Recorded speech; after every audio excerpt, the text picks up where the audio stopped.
orduan, beraz eboltan bakoitzak bere, puntuan prestatzen du, baina errealitatea oso bestelakoa da.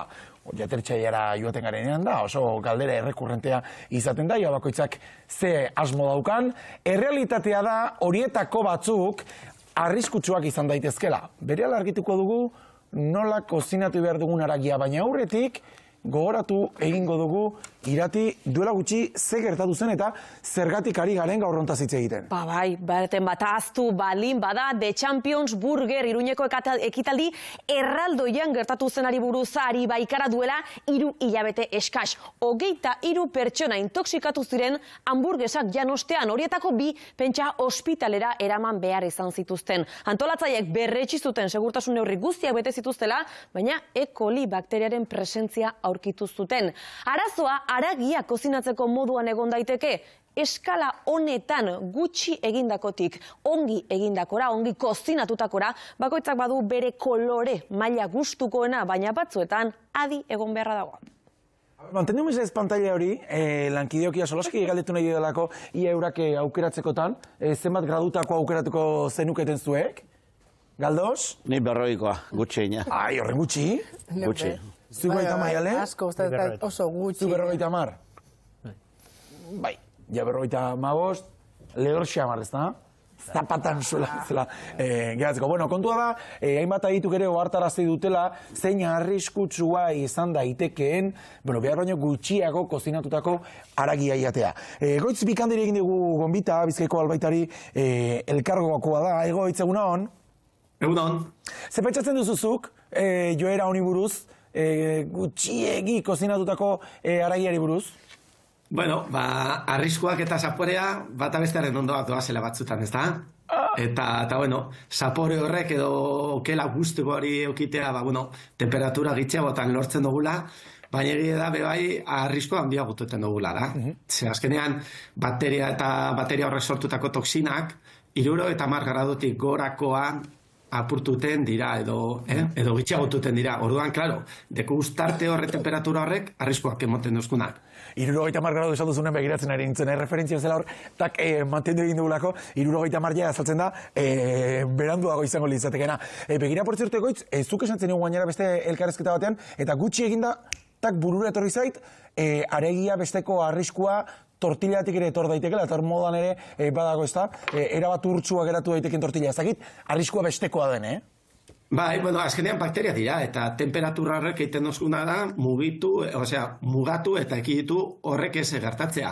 Egia da, temperatura ez dela, problema edo izan daiteken arazo bakarra. Egia da, okela hori manipulatzerakoan, edo prestatzerakoan, zenbait arreta okin behar ditugu, eta lehenengoetariko da, higiene aldetik, kontu handiak egin behar dugula. Justu, aipatu dugun hamburguesa txapelketa batean ere, hori gertatu zen, ezta? Haragia beraren kalitatea zalantza jarri zela, eta ondoren, haragi horretaz gain inguruan zeuden baldintza higieniko horietan jarri zuten arrisku fokua. Azkenean, konturatu behar gara, berez behiak gehien bat, beren estean daukiela E. colia. Orduan, gu prestatzen dugunean okela eta ikusten dugunean, okela zehatu hori, bakarik edo askotan pentsetan dugu hamburguesa direla, baina, estik tartar, karpatzoak eta bebai, arriskoa daukie. Eta zenbatek ez dugu igual frogatu edo gertatu jaku, baitzean okela hori zehatuta daukagunean, eta bertan frogatzea holan freskoan, ez da?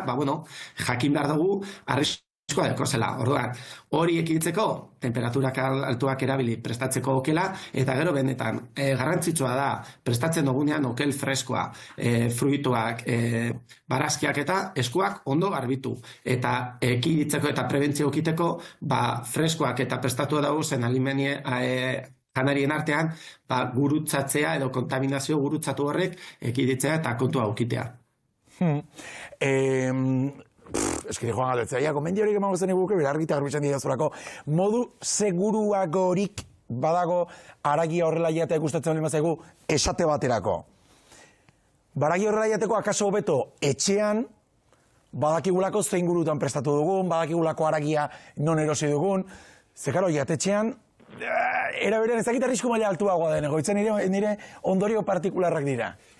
A ber, nik pentsatzen dut, segurtasun aldetik nik uste dut, enpresetatik jasotzen edo erosten dugunean edo ekartzen duzkonean janari hori kontrolak egoten dira. Egoten dira ikuskapenak, auditoritzak, laginak hartzen dira, baina landa guztiz be, manipulazio horretan dago garrantzitsua be bai. Garrantzitsua, zergaitik.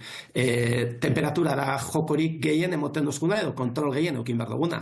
Esanakoa, 70 gradutik gorantza lortzen dugu toksina hori edo bateria hori kontrolatzea. Zertatzen da, guk erosten dugunean okela hori, izten badugu temperaturan, etzean, ez? Heltzen gara, sukaldean bertan itzen dugu, apalean, gauean, zeizten dugu, eta urrengo goizean prestatu, edo gauean prestatu eta apalean itzi, otzitu daiten, prestatu badugu apur bat, hor arriskua dekogu.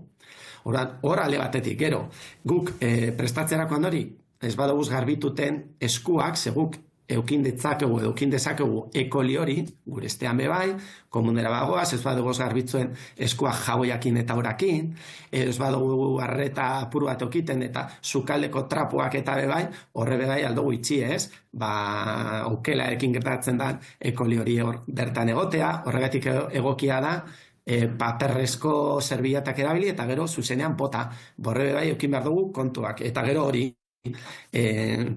apalak eta erabiltzen ditugun, eta hor, adibidez, taula horrek egurrezkoak, hor, zatituten dugu aukela, borre bai, beste puntu bat da, orduan, gauza txikitxo asko izan daitezke, tanak batzerakoan eta bata bestearekin elkarrekin doazenean, baina garrantzitsua gehien bat, 70 gradu, ze gertatzen da, hamburguesa horrek normalean izaten dira nahiko loditzoak, 200 gramu ingurukoak izan daitezke, orduan, zentrora edo erdira heltzeko temperaturak, ez dugu lortzean, zaporre hori mantentzen hau, kanpotik egina dauz, baina hor dago arrisku txikitsuet. Egoiz, bakizurrelakoetan ze gertatzen den guk hemen platoaren alboan daukagu kontrola, eta kontrola odiategia bezala ibiltzen dira gai guztiak eta komentatzen. Ia, galdera daukate bertatik datorena. Eta arrainarekin egiten dugun bezala aldez aurretik izozten baldin badugu? Izozteak egiten dagoena da, parkatu, hor ez haunditzea, hau da, zenbakia, balin eta badago ekoli hori lortzen dugu edo toksina hori mantentzen da, baina bueltan desizostuten dugunean eta temperatura egokiak ez badutzugu zemoten horrek kontrolatzeko, lortzen dugu mikroorganismo hori jarraitzea biderkatzen eta bere zenbaki kopurua haunditzen da. Izterakoan hori, desizostuten badugu temperatura bertan, apalean, otzituten egon beharrean, 8 gradutik berantza ez, oskailuan egoten direla gehien bat, sukalean izten badugu hor desizostuten egun batetik bestera, lortzen dugu mikroorganismo horrek beren zenbakiak kopura haunditzea eta horrek ipinten gaitu ostarabe arrisku gehiagoan. Egoitz bigandi eskerrak, zuekin bate egiten dutuna prest zaudete gainera zalpen guztiak ematera, batek baino gehiagok hemen bronka jasoko duelako. Eskerrik asko egoitz, bezalka este. Eskerrik asko zuei, gero arte.